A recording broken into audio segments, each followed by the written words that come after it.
الكراكي: لم يرقني ما رأيته في بلجيكا بعد مباراة الأحد الماضي.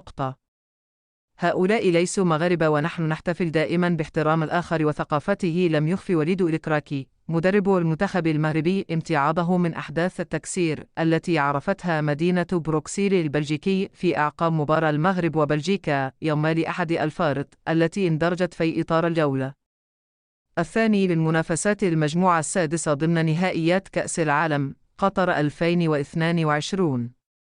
وقال الناخب المغربي في الندوة الصحفية التي عقدها اليوم الأربعاء: ما حدث في بلجيكا مؤسف، من السيء رؤية هذه الأحداث. هؤلاء ليسوا مغاربة، نحن نحتفل دوما باحترام الأشخاص والثقافات.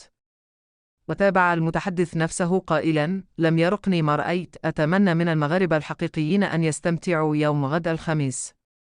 وكانت أعمال الشغب قد نشبت في شوارع مدينة بروكسل عقب المباراة التي انتصر فيها المنتخب المغربي بهدفين نظيفين يوم الأحد الفارط.